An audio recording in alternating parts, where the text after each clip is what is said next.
If you guys are here for the warrior or druid deck, I'm sorry. We've been seeing a lot of really good rogue, so we're gonna start with the rogue. What's up, floating fish? Fish in the house. And this is exactly what we want to see on rogue.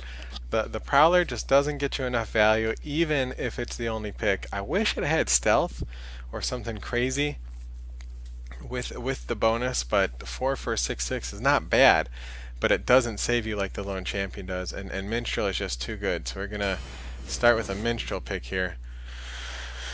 We always want betrayal to be better than it is. It's really good to get some aggro, but I think we're gonna take the worm just to have our end game taken care of.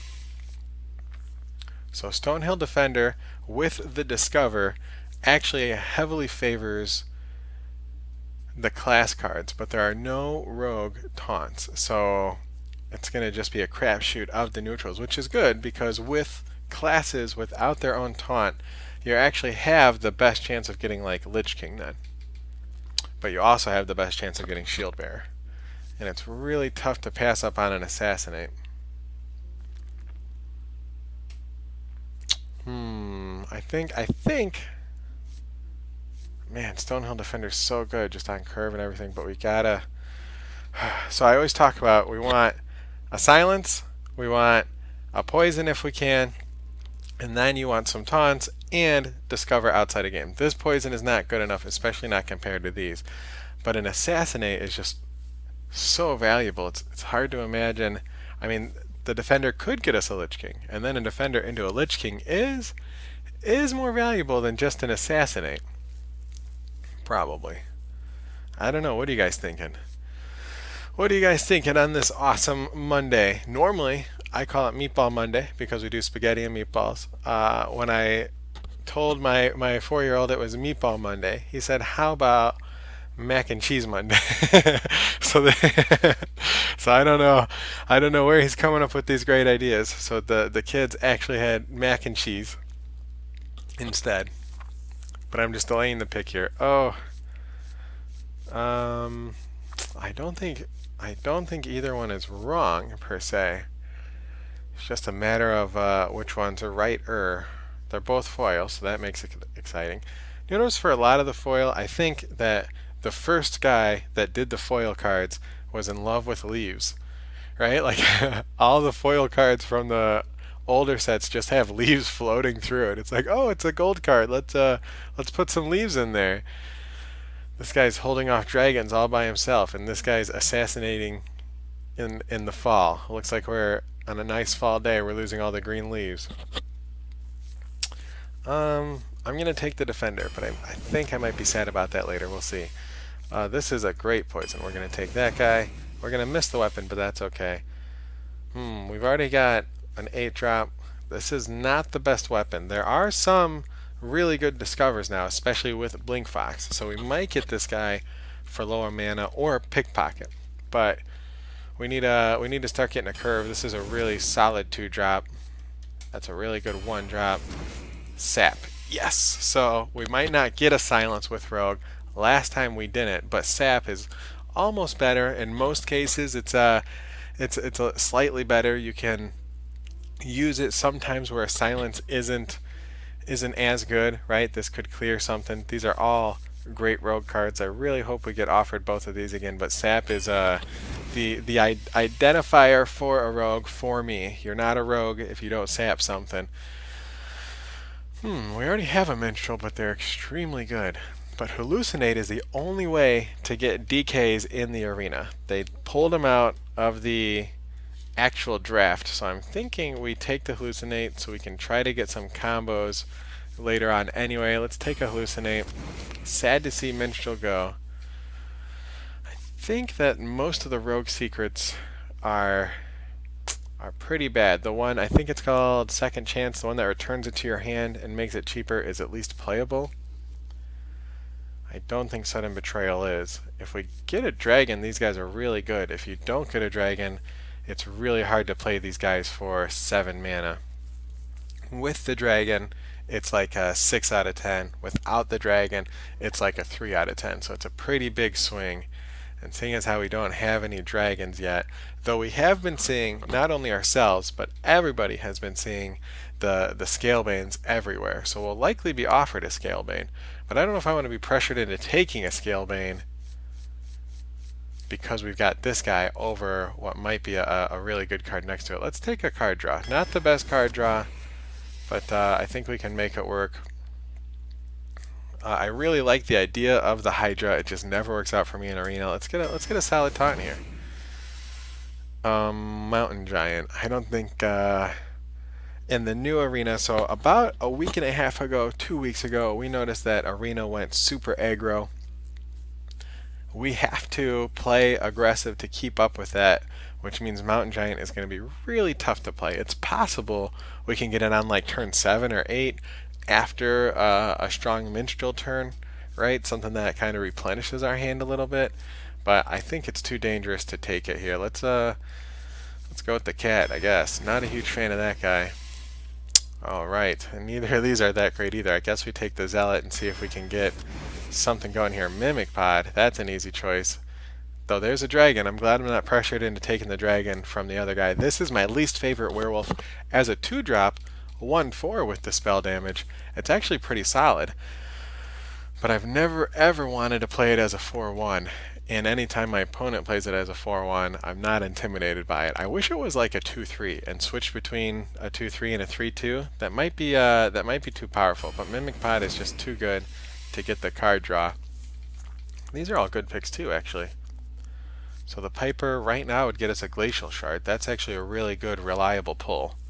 Direwolf Alpha, just a strong 2-drop. The thing about that wolf is, yes, it's a 2-drop, but you feel kind of bad dropping it on turn 2, right? Like Knife Juggler, you want to have something set up that already takes advantage of it. And I think we need just a little bit more meat in the middle. We can normally catch up with our dagger. So for me, it's between these two. I don't know if this guy's good enough, right? We need some power and toughness here going on. If we just keep dropping 1/1s, we're not gonna. All right, let's take the Drake. I don't think we're gonna have enough combo cards with the Razor Pedal. I wish that was a backstab. If that was a backstab, we would be doing the backstab happy dance right now. And if you want to see the backstab happy dance, you got to stay tuned because I'm not going to do it for nothing, okay? But if we see the backstab, I'll do you the happy dance. This guy is so hit or miss, right? Like if you're ahead, he can be extremely aggressive. I feel like most of the time, especially in a class like Rogue though, unless you can give him taunt, it's just not that much value. I guess we get a Grizzly Bear. Oh, these are all gross. That guy's at least playable. So we've already seen 2 betrayals. I think we're okay not having any.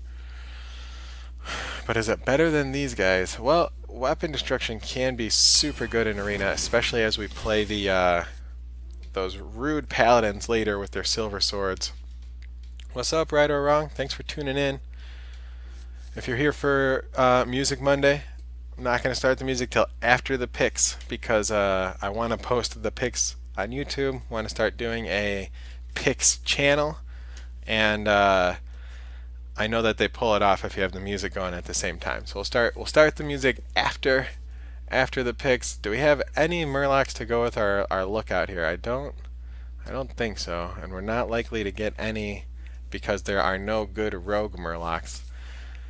Oh, head crack. We did die, if you remember last week. We ended up in this crazy situation where our opponent had a dinosaur egg and got Malygos from it, and from our hoarding dragon he had 2 coins. So on the same turn he was able to Malygos, coin, head crack us for 7. So I was like, maybe we get in the exact same situation. But I think with all of our battle cries we actually want to try to take advantage of cheat death. So we've already got a hallucinate. It's still tough to pass up on it. What's our taunt look like? I really like Rotten Apple. What do we have for taunt? Oh, we have so much taunt. We have to have some sort of aggression. Let's take another hallucinate. Let's get some crazy value. Alright, we like to have some weapons. This is an okay weapon. My favorite from Rogue is the obviously the one that gives you immunity on that turn, makes your hero immune. You can get so many good trades out of that. This is my second favorite though. I don't know if it's better than a second Minstrel. Minstrel is just so good, but we've been taking some cards that are already card draw. We've got to at some point have control of the board, which another Plague Scientist is definitely going to help with. Ooh, these are good solid creatures. The Plated Beetle is just pretty much the most solid 2-drop out there. It's just a good 2-drop. It's got the extra butt. Helps you with a lot of trades. I love the Phantom Militia. You guys hear me talk about it all the time. My favorite new taunt. But Tar Creeper is just classic. I feel like when the Elementals came around and they did the Elemental chains, I feel like the Tar Creeper was the one that was the biggest impact, right? The Tar Creeper was played in every Elemental deck.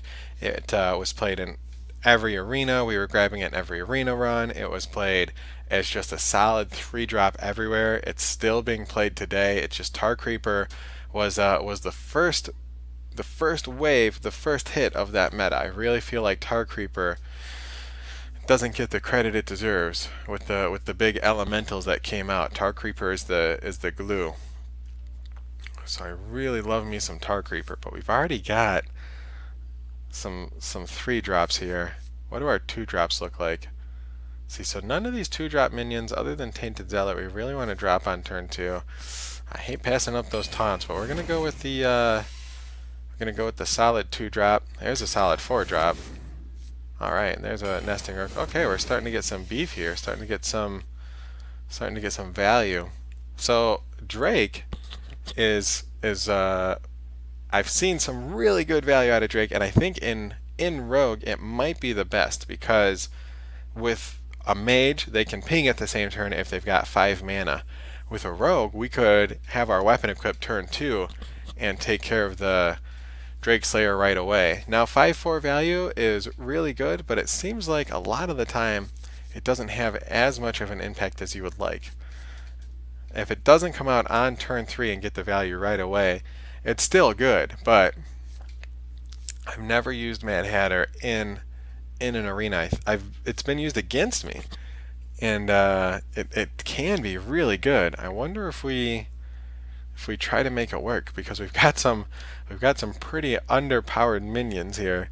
We might need to get a good position on the board and then pass out the hats. I don't know. What do we got for 4-drops? It's tough. I actually think we take the Drake. Let's do it. Let's get her done. Do we want another Mimic Pod? Can be really good, but like I was saying, the meta is so fast now. I guess neither of these are really that fast either.